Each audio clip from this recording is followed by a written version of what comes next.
Welcome again, guys. Nice to have you. And of course, we're just going to continue to go as people join.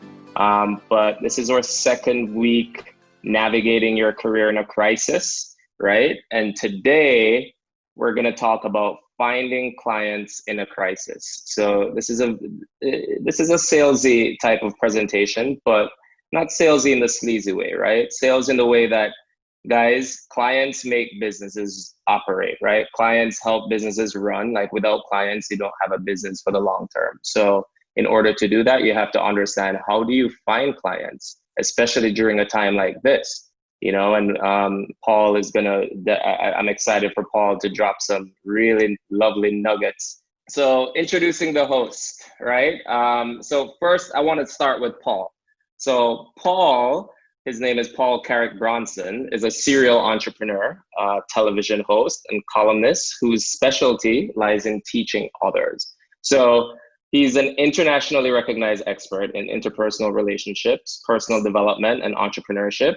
He currently serves as a featured business columnist for USA Today, co-host of UK Celebs Go Dating television show. I don't know if you guys have seen that, but that's amazing.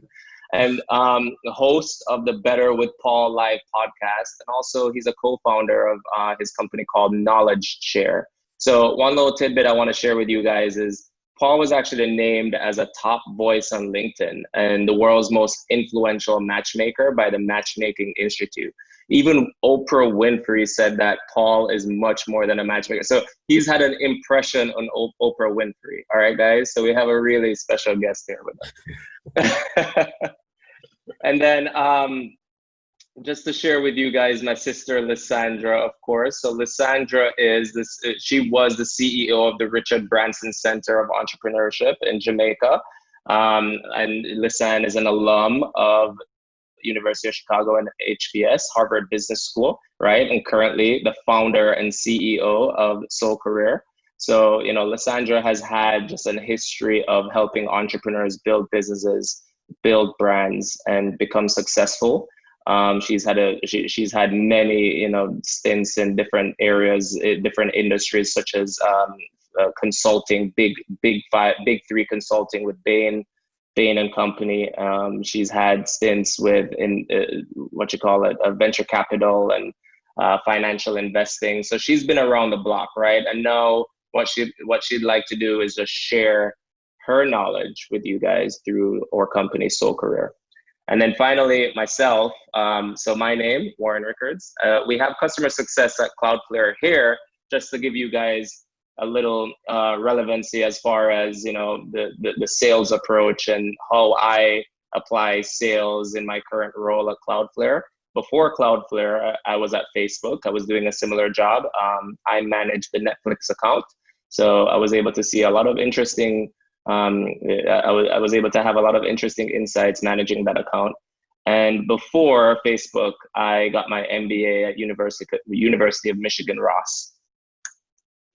All right, cool. So I kind of went over this before, but just to show you guys again, this is the format. So we're just going to cover the concepts and frameworks in the first 20 minutes. And then the second 20 minutes, we're going to have Paul share some of his tidbits with us. We're going to interview Paul. And then in the final 10 minutes after that, we're going to have a Q&A. And then in the final 5 minutes, we're just going to share with you guys a little bit about Soul Career and a special offer that we have in the end. All right, so here we'd like to check in. So if you guys can, please use the chat and let us know, what are you hoping to learn today? What are you trying to get out of this session that we have going for you?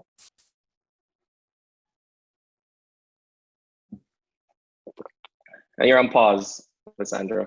I saw you were trying to say something. Yeah, I'm just kidding. Unmute.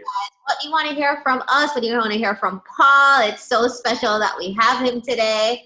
So keep the comments going in the chat, and I'll just shout them out when they come in, Warren. But okay, cool. All right, cool. All right, so let's get right into concepts and frameworks. Wait, I see the Q&A buzzing. Lysandra, what's coming in? Or the chat? Are people saying things? Creating stickiness, expanding the customer base, keeping customers interested, gaining as much perspective on the topic, how to find clients in a crisis. Perfect. Awesome. All right, guys. So what I'm going to cover is I'm going to cover 4 key areas in how to get clients during a crisis, right? How to acquire clients. And that is the sales pipeline, sales funnel. We're going to talk about lead generation, so the one-to-many approach. And then we're going to talk about direct prospecting, so the one-to-one approach. And in the sales pipeline, so just to let you guys know, for those that don't, a sales pipeline covers the steps you need to take to convert a potential customer into a paying customer. So the steps in a typical sales pipeline is contact, qualification, meeting, proposal, closing, and then retention. And today we're going to unpack a little bit more the contact section, how to actually get that first initiation into reeling in a client. But examples of qualification is, for example, like in Soul Career, what we do is we like to have or customers take a personality test so that we have a good understanding of what their personality type is. And then we tend to have just an initial consulting call just to understand the client a bit. So this is our qualification stage, right? And you can imagine many different examples like that. It's really to find which clients are the best fit for you. And then, of course, the others are a little bit self-explanatory, such as meeting is where you actually set up a proper meeting to have a conversation around your product and their interests. Proposal, if they're interested, you actually give them a proposal as to what it would look like to join, to actually implement your services or your products. And then closing is closing the deal, having them sign off, pay you. And retention is an ongoing relationship where you're trying to keep the client for future business, or maybe even for referrals because they've had a good experience with you. In my personal experience, I think retention is one of the most important parts of the sales pipeline, right? So moving into, that's a good segue into the sales funnel. Let me put this up here so I can properly, so that's a very good segue into the sales funnel, right? So the sales funnel it's described as the customer journey. So as people go from learning about your company to becoming a customer, right? So the sales pipeline is more on the company side, the processes that you follow to successfully close business. But then the sales funnel is the experience that the customer goes through when actually dealing with your business, for example. So in the contact stage, that's synonymous on the customer side as the awareness. This is when the customer is made aware of the products and services you're providing. And then the interest stage is, okay, they're actually interested and they're having continued conversation with you. They're taking a personality test, right? They're filling out a survey, to move forward. And then the intent side is, okay, I'm a customer. All right, I have some intent here. I'm going to take a meeting with you. This is interesting. Let me learn more. And then I evaluate if I actually like what you're offering. I see the proposal. I'm evaluating, okay, is this something for me? And then purchase, all right, yeah, I want it. So I'm going to purchase this, right? And if I want to retain and become someone that is available for future business, that's synonymous with my loyalty to your company. All right. Now, third, lead generation, right? So lead generation, this is going back to, the first step in the sales pipeline, contact, right? How are you going to attract clients to you by building awareness? This is a one-to-many approach. So it's interesting because, like I shared with you guys before Cloudflare, I was at Facebook, and Facebook, we specialize in paid advertising, marketing. That's how Facebook makes the majority of their money. And I found that this is an excellent way to generate leads, right? I've seen many clients succeed by doing this. I've heard my colleagues working on these big accounts, these big companies that most of you probably know. The client that I had was Netflix. And if a company at that size can benefit, especially when they're pretty much, almost everyone has a Netflix account, but they're still generating leads because they follow this approach.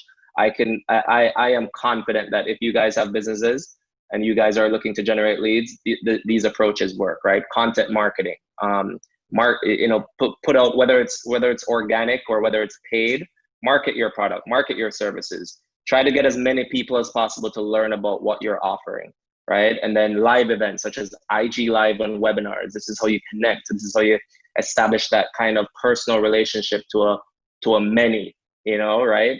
Just like what we're doing today. We're hosting this webinar because we're developing this relationship with you guys and hoping that you guys stick around and hoping that we can develop this relationship and have a long-term one moving forward. And referrals from existing customers is great. Referrals from people in your contact network. That's how you continue to generate leads, and those leads tend to be warm because they're vetted, right? Referrals are people that come from a network where they are the people that sent them to you are trusted people in their network. So I like referrals a lot, and that's something that a lot of people don't pay enough attention to. Now, direct prospecting.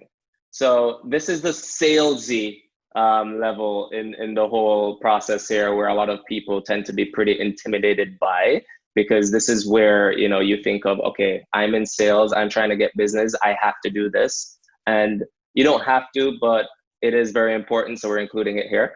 And sales prospecting, as you can see, it's actively targeting potential customers on a one-to-one, like a direct kind of approach, right? And that includes sales pitches, which kind of intertwines with cold calls and cold emails. When cold calling, although cold calling is it's kind of outdated, but it still works. We find cold emails, cold messages on LinkedIn. LinkedIn direct outreach is kind of intertwined with that too, in the cold email messages to get customers to get interested into your product, right? And in order to be effective in those emails, in those messages, you want to come up with a solid sales pitch, right? A template of a sales pitch that works and is relevant to the person that you're emailing. These top three things I think are very relevant, very effective in today's world. And finally, networking events. Networking events still work. When you meet someone in person, when you have that interaction, that in-person interaction, which is kind of tough nowadays because of everything COVID, but as long as things get back to normal, hopefully, we recommend implementing networking events, because this is how you can actually have that exchange with someone. And people still use business cards, but on LinkedIn, you can actually, use the barcode scanner and exchange information and get in contact on LinkedIn. And then you can follow the approaches above, where you direct outreach on LinkedIn to follow up. So all of these things kind of go hand in hand, and it's a great way to kind of round up or a little presentation here from the Soul Career side on what we find to be successful when trying to bring on new clients, especially clients during this pandemic. And can I just say on this slide, Warren, that we actually reach out to people directly on LinkedIn too. And some of them are on this webinar where we have a little pitch. Hey, we're from Soul Career, friends. And then they come on the webinar with us. Right, exactly. See, actual examples, real life examples. You guys are real life examples that this stuff works. Because here you are, right? And we reached out on LinkedIn. Okay.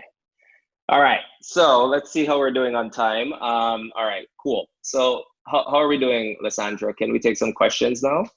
Yeah, absolutely. And actually, I was just going to type in the chat, but I'll just say it, guys. Ask us the questions in the Q&A box, and people vote on the questions you want. So the ones at the top, we'll ask both Warren and Paul. So Paul, I'd love you to jump in on some of these questions too, as well as Warren. Mm-hmm. Okay, so top voted question right now. How do you secure clients if you are a startup that's just about to launch? So you're brand new. How do you get those first clients in the door? Yeah, no, that's a great question. And I think when you're brand new, it really comes down to letting people know that you exist, marketing, right? Building awareness of your product and services, because when you're brand new, you're likely not really known by the public, not really known by your target demographic. So if there is any extra income that you have, I think the most recommended approach for me and the most relevant, the most effective approach that I've found is ads, paying for ads on Facebook, Instagram, buying Google AdWords, LinkedIn, and, just having, because those ad networks, they're so sophisticated where you can actually choose your target demographic. You can serve ads to them. So you can be as effective as possible as getting your product and services out there into the public. But as we said earlier, organic approaches, right? Doing things like posting on social media and talking about your product, doing IG lives, hosting webinars, reaching out on LinkedIn, the direct approach, everything that we just covered, it is extremely relevant to you, because what you want to do is you want to let as many people as possible know about the product that you have. Paul, I don't know if you have anything else to add there. Oh yeah. Would love to hear. Yeah. All right. I've got about 3 hours on this one. No.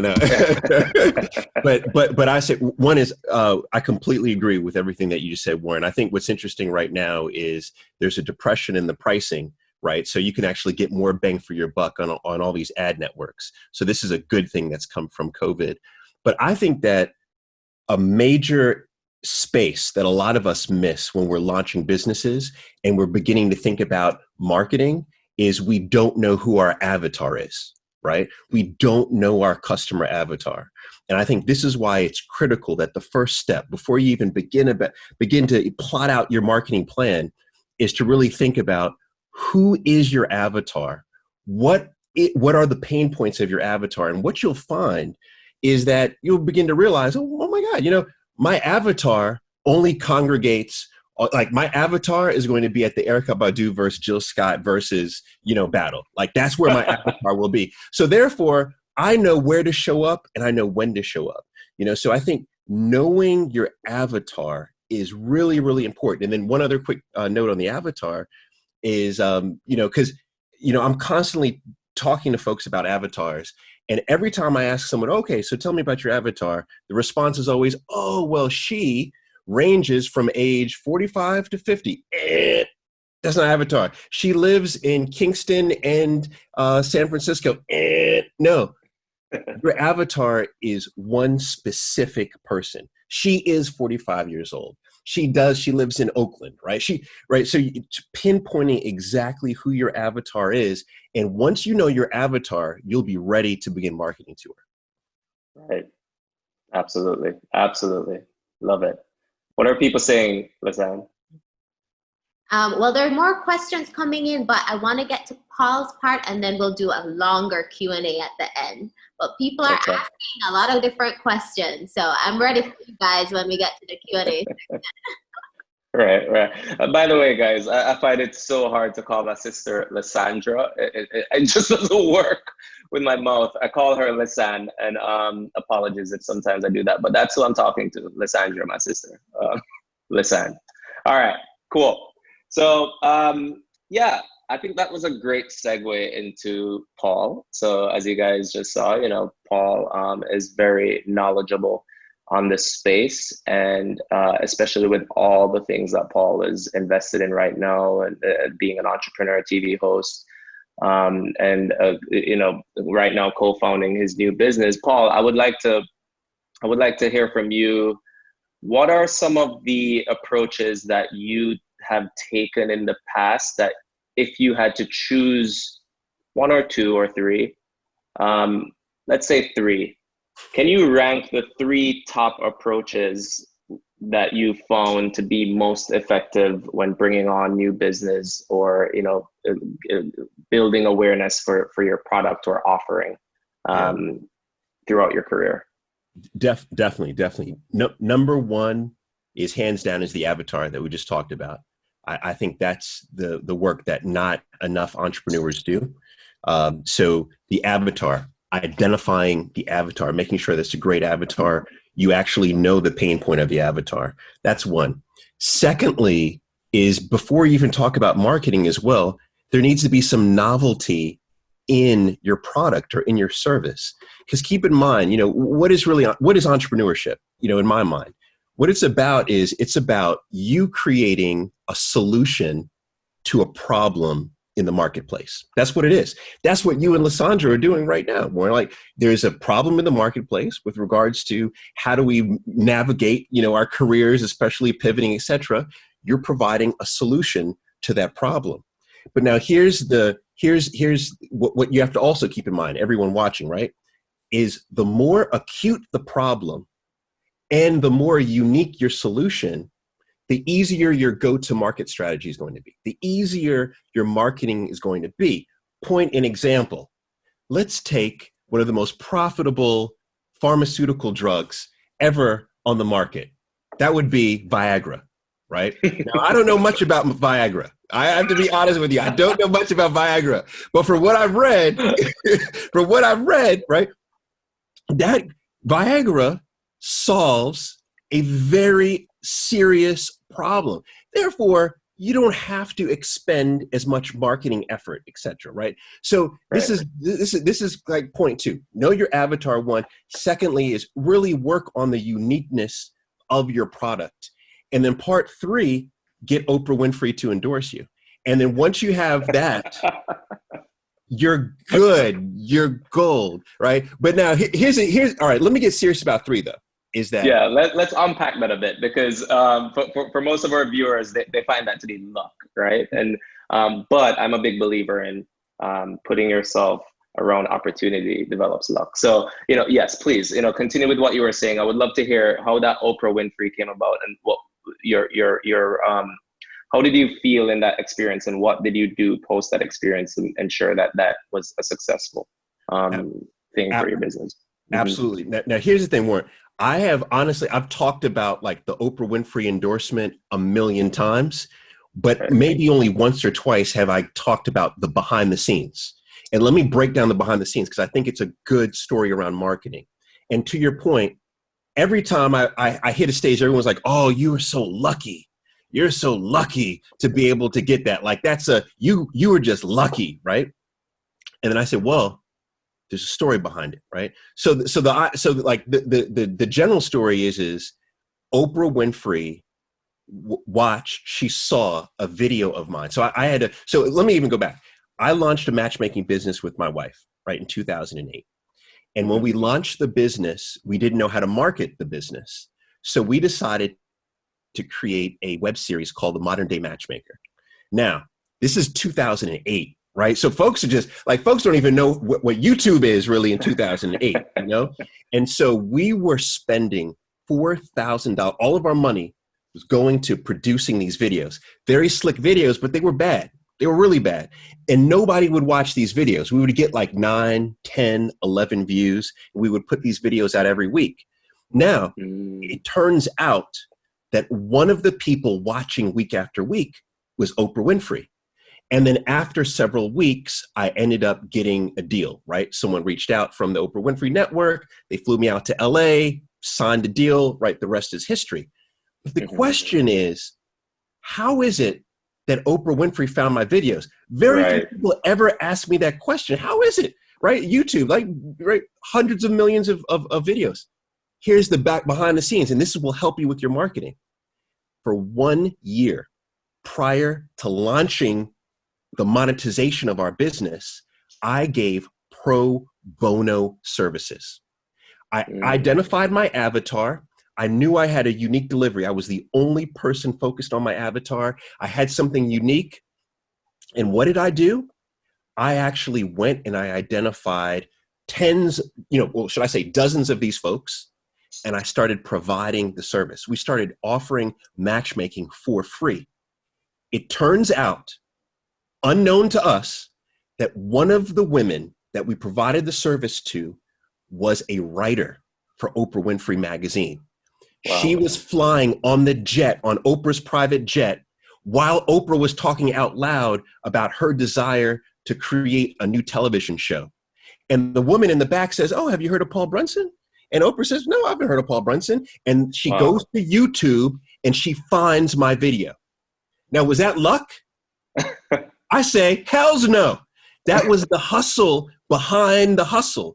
And my point here is that I think that offering your service, if you have something that is unique, think if you got Viagra, And you start handing out Viagra for free, you think people are going to talk about that? Absolutely. So, my 3 is know your avatar, right? That's very important. Know your avatar. Secondly is know what's unique about your product. And then number 3 is provide your product. If you've true product market fit, if your product truly provides a solution, you provide that product for free, and you're going to get exactly what you said you loved, and that is referrals. You're going to get referrals. There we go. That's awesome. That makes so much sense. And I was taking a peek at the Q&A and I saw that someone was asking, can you repeat step 3 again? So, there we go. He just did. And I love everything that you just said, Paul. And I'm a big, I hear you. I don't think that was luck, right? I think that was hustle. I think that was just doing what you believed would work and staying vigilant on it, being dedicated, being devoted to, the thing that you wanted to promote best. I mean, the thing that you wanted to promote the most. And as a result, Oprah came across your video, right? But that wasn't the thought behind doing it. You weren't thinking, you know what, I'm going to do this to get Oprah. You were thinking, I'm going to do this to provide value. And as long as you think about providing value and doing the best work you can and actually having like this passion, you're energized by the work that you do, everything else will flow. You always hear that, right? The money will flow, the awareness will flow, but just make sure that you stay true to that process and true to the idea of adding value to as many people as you can. And you'll find yourself having Oprah, viewing whatever you're viewing or purchasing what you're trying to sell. Right. So Paul, I don't know if there's anything else you wanted to share. So for example, I heard that knowledge share is relatively new, right? It's your new company that, when did you come out with knowledge share? When did you found the company? It's interesting. This is my first time publicly talking about knowledge share. So interesting. And actually to connect it to your story of just serving and just adding value is knowledge share came about because once the COVID lockdown started, right? We were here in London. I was getting messages of, Paul, I don't know what to do. I'm pivoting in my career. I want to launch a business. I'm unemployed. What do I do now? So I started doing lives, right? Lysandra came on to one of our first lives that we did, right? So twice a week I was doing these lives, just serving the community. Didn't want anything, just serving, right? As a result, I saw that there were lots of questions that were springing up in the comments, and people would DM me with, I would love to be able to connect with so-and-so, either on the panel or I saw someone in the comments. I want to be able to connect with them. I want to be able to provide them with support, right?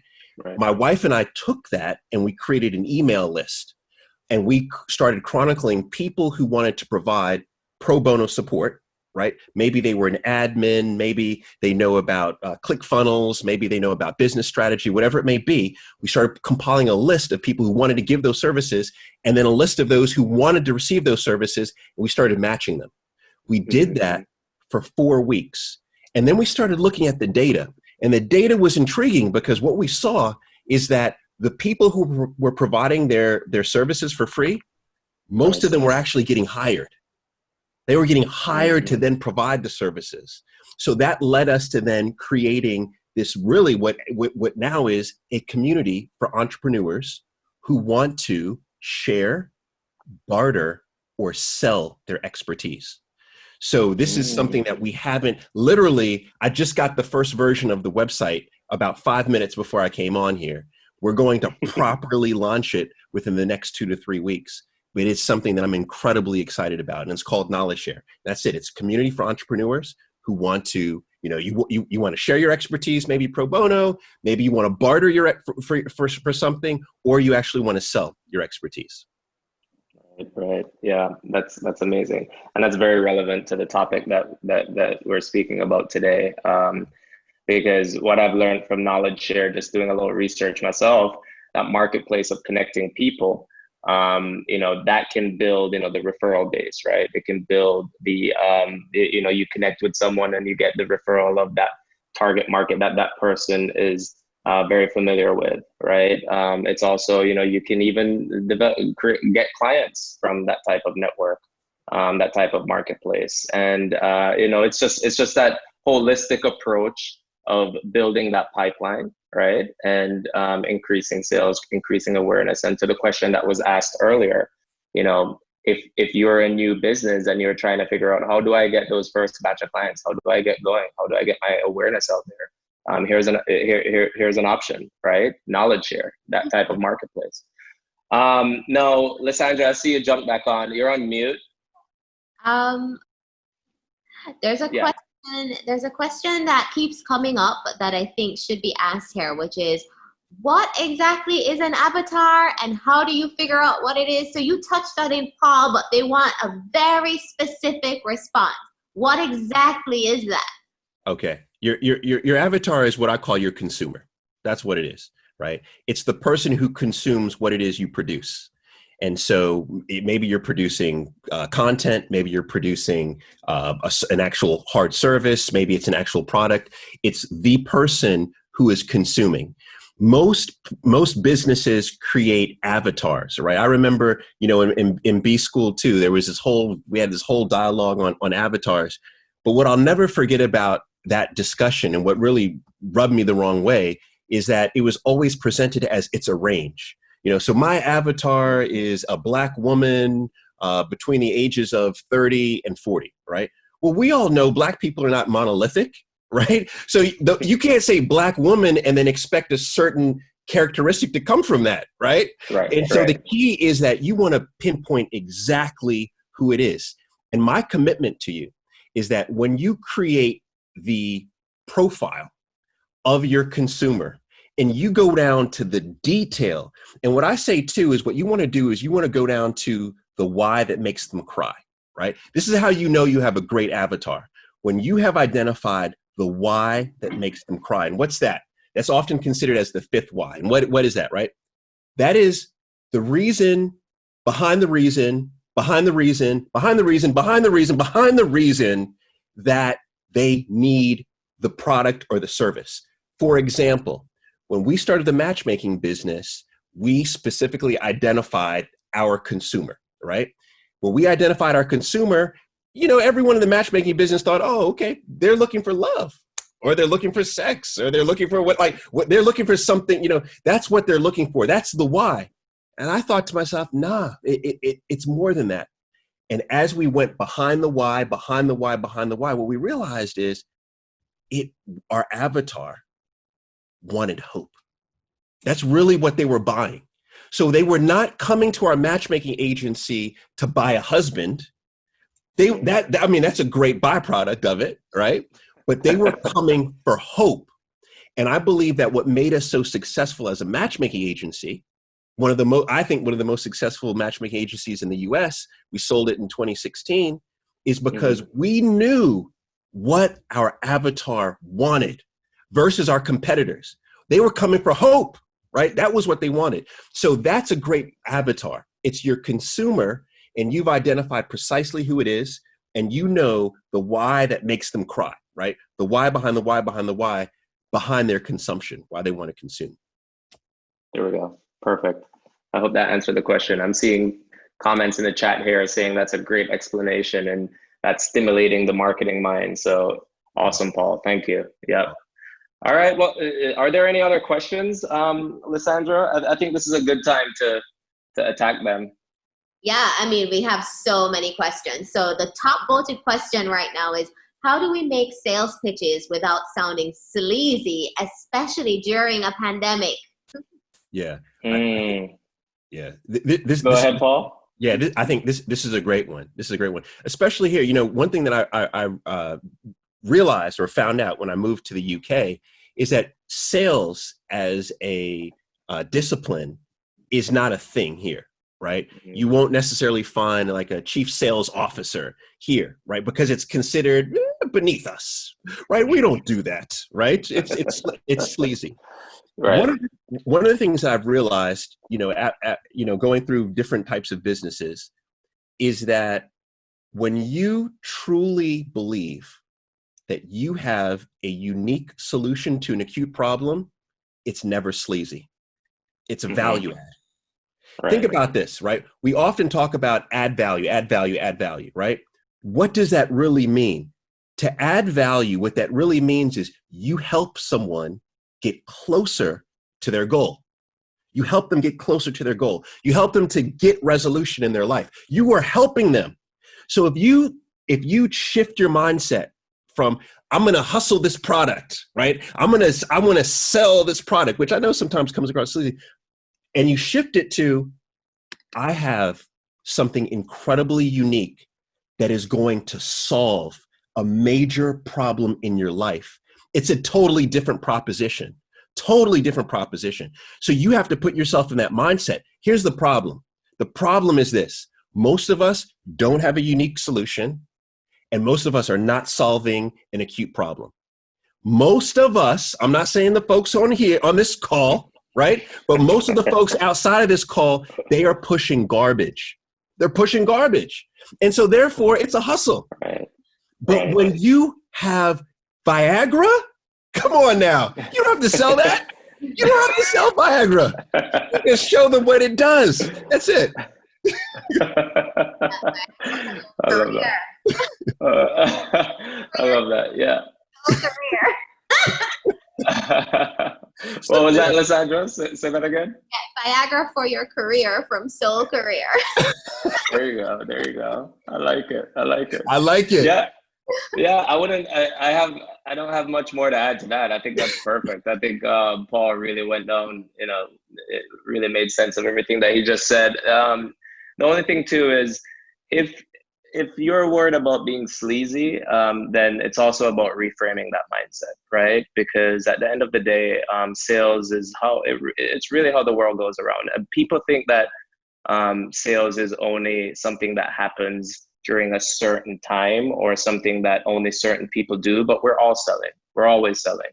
Like you're always selling your opinion, you're selling your relevance, you're selling, your who you like to think yourself to be. So for example, even just in conversations when making a point of view, right? That's you selling your idea.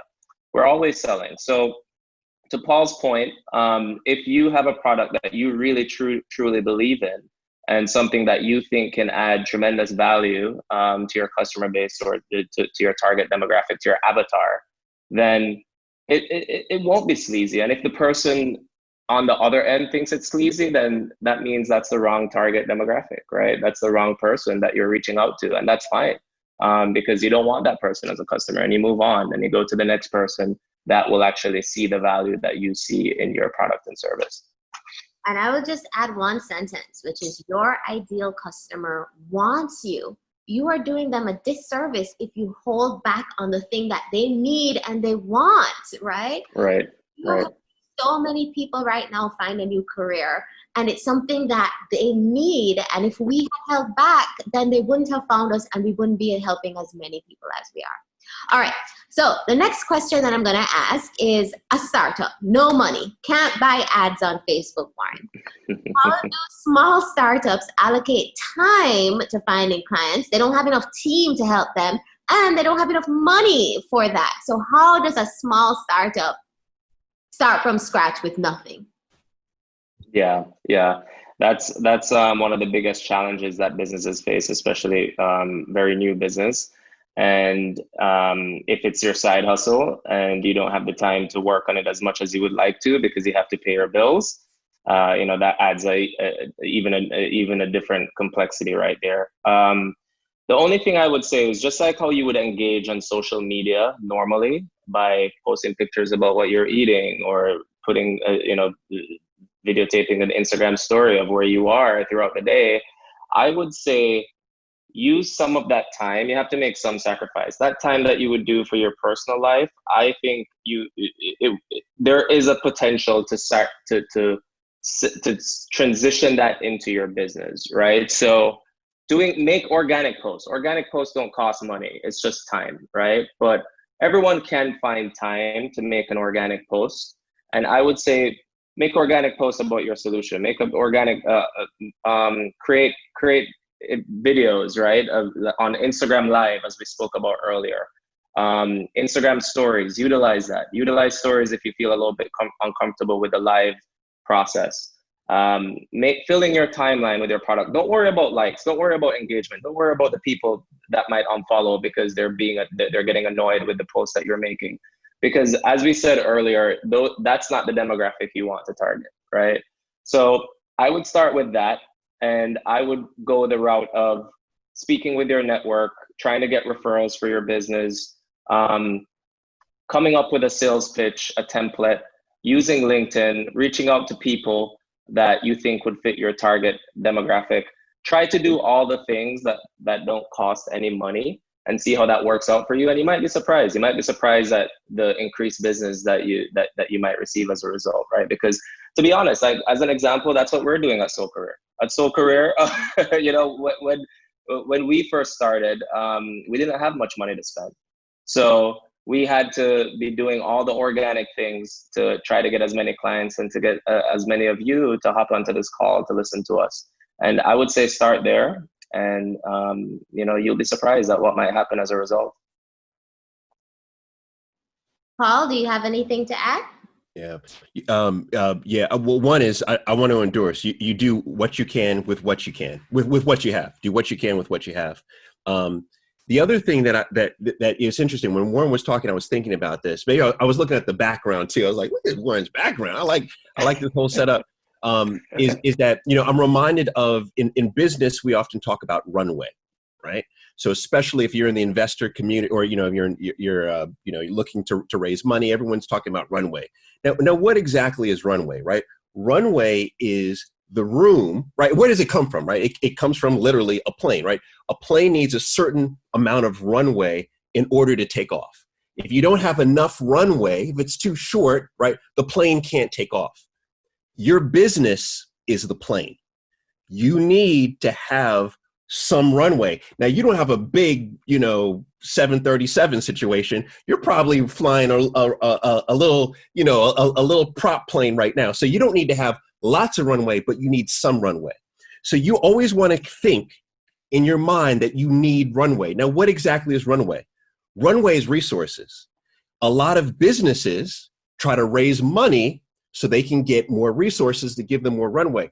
But ultimately, what that really means is that means you need bodies. And one of the questions that I always ask, and it's interesting because I see you two. I'm looking at brother, sister right here. Mm-hmm. Your runway was expanded because it's two of you. A big issue that startups have, and I would love to talk to or ask that person, do you have a co-founder? Is there anyone else who's on your team? Because if you have no one else, if you have no co-founder, then chances are you'll have no runway and you'll never get the plane off the ground. Every business that I've started in the last 10 years has been, my wife has co-founded it with me, right? It gives us much more runway.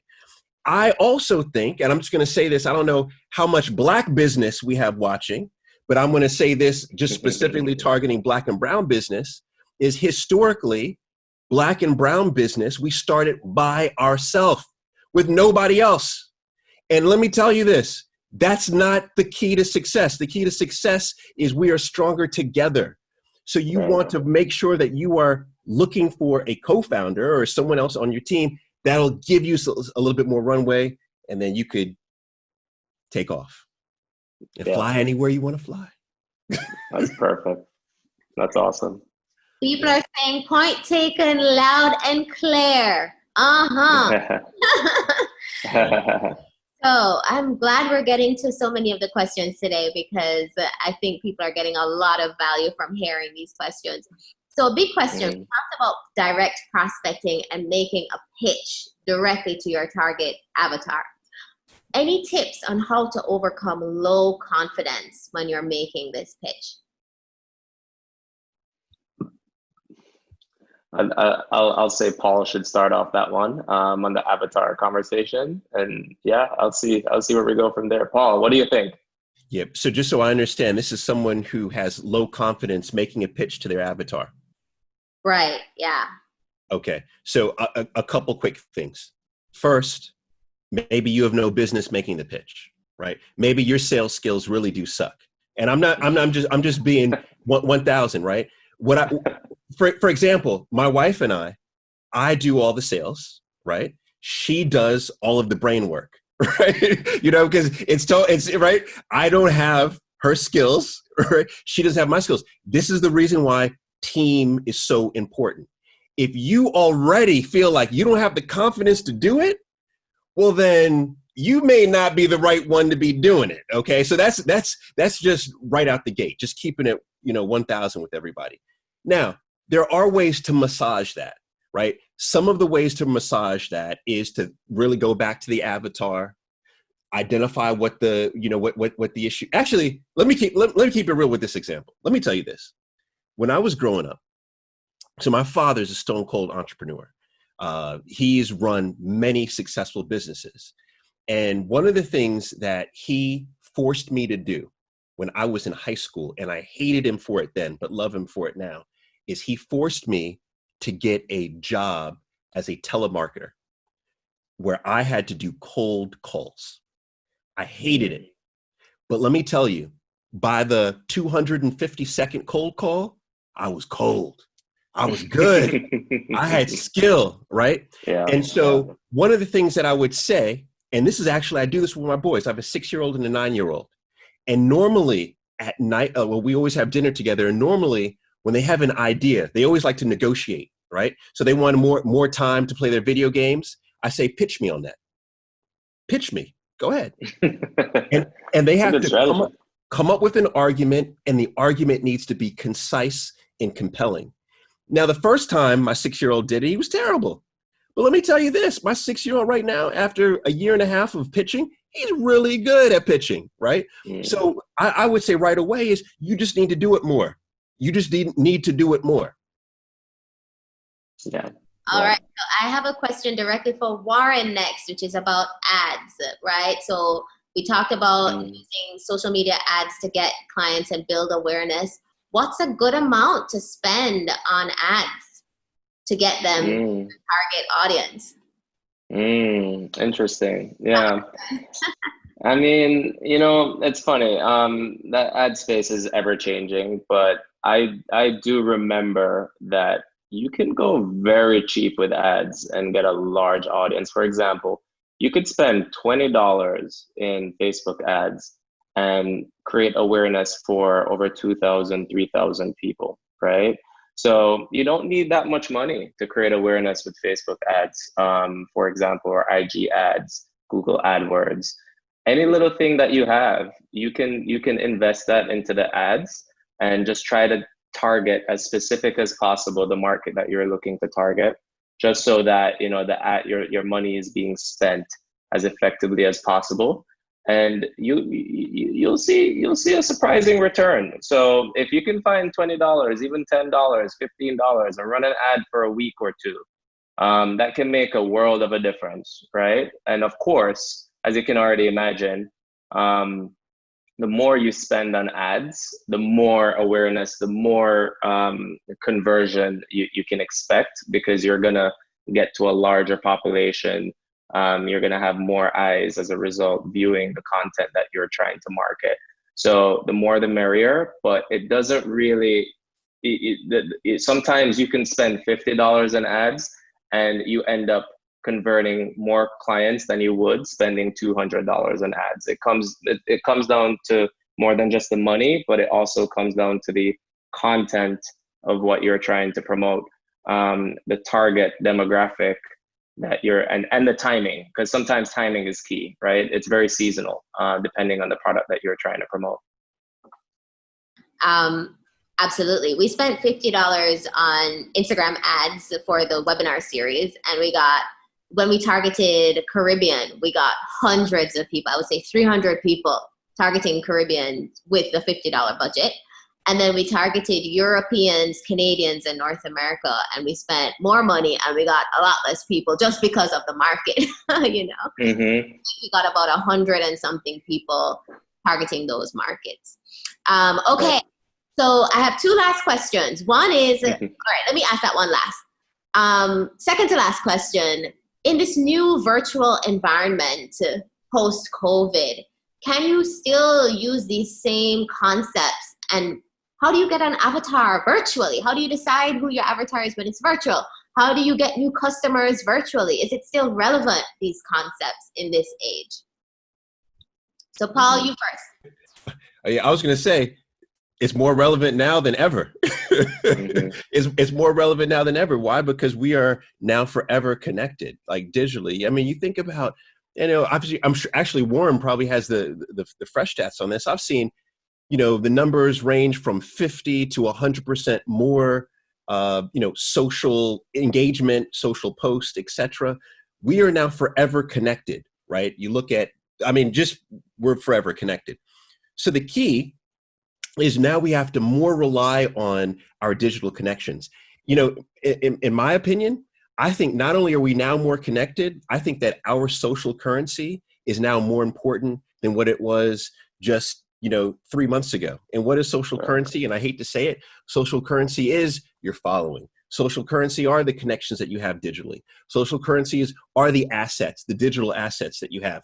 I think all of this now has more value today than it did just 2 months ago, and it's going to increase in value.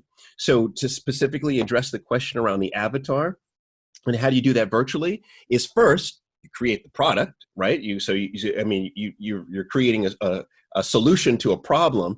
And then what you do is you begin to tease out who the avatar could be. And there are many ways to do that. For example, with Knowledge Share, I'll tell you exactly what we did. With Knowledge Share, I saw exactly who was watching my Better with Paul live, shows, right? Then from there, what I did is I went on Facebook, and on Facebook, you can see who the top fan is, and you can also see who the sharer is. So I looked at only the people who were sharing, because I was like, they're highly engaged, and the people who are the top fans, they must really be highly engaged. And then I actually clicked onto each one of their profiles, and I began to then just assess what are the commonalities. Everybody seems to be second generation Jamaican. Everybody seems to be living in New York. Everybody seems to like Buju Banton, right? I guess look at all of these similarities and then begin to build out a profile, right? And then you tease it from there. And then once you've built out your profile, you then test your product against your profile, which is really product market fit. Does your avatar love what it is that you are providing to them? Once you've proved that product market fit, then you just go to work. That's when you drop the big dollars on your ads. That's really where you could do some damage. So yes, this is more important now than ever. And that's how I found my avatar. Amazing. That was really great, Paul. Awesome. So quick last question. How does one join Knowledge Share? Yeah, you know what, right now, it's you can't get in. That's how you make it hot. It's like, sorry, the club is closed, ladies and gentlemen. You have to wait outside. But no, it's coming. It's coming. We have right now we have maybe 350 some odd experts who we've onboarded. And now what we're going to do is we're going to shift to onboarding the top talent in the world. So I'm going to have calls with lots of folks. Warren, Lysandra, I'm calling you too within the next week, and I'm going to be identifying the top talent, specifically in Jamaica, specifically in Ghana, specifically in areas of the UK, and so this is going to be a community like never ever has this community been seen before. Of the talented 10th providing their expertise. So, but right now, the club is closed. I'm still buzzing because I learned so much from Paul just now. I think more viewers definitely would agree. I'm seeing them extremely active in the chat. So yeah, guys, today was our session on finding new clients in a crisis. And we have 2 more sessions left in this 2-week free promotional course that we have going for you guys. So tomorrow we're going to be talking about leading through a crisis. And then on Thursday, we're going to be talking about managing your anxiety. So we're excited to have you guys join us. It should be great. Now, just to wrap up our call, I just want to quickly give you my 2-minute pitch on what Soul Career is, right? So Soul Career is a 6-week online program that helps you find a career that fulfills you. So guys, I know a lot of you here are talking about your business and talking about how you can gain new clients, but if you would like some help, if you would like some consulting, if you would like to go through a 6-week process to help you kind of identify what is it that energizes you and what is it about your business that makes you come alive and why would your clients benefit as a result, I highly recommend it, right? So here's a synopsis of what the 6 weeks will look like. So in the first 2 weeks, we uncover your soul. We talk about soul. So in week 1, we talk about discovering your soul purpose, what that looks like, by doing personality tests, by engaging in different activities to understand, okay, what makes me come alive? And then in week 2, we talk about releasing that chasing mindset. So instead of chasing that thing that you want, instead of chasing that job, that opportunity, chasing those clients, have them chase you. Have them chase you, and that's what we do in week 2. In week 3 and 4, we cover the tools on how to put all of this into action. So that is the soulful search. We go through different activities on how to find that thing that connects with you most. And then in week 4, we give you a little Ivy League job readiness tool. We give you an Ivy League job readiness toolkit. So what that looks like is we help you with your resume if that's something that's relevant, and help you build an Ivy League looking resume. We help you with interviewing like an Ivy Leaguer, talking about the CAR method, right?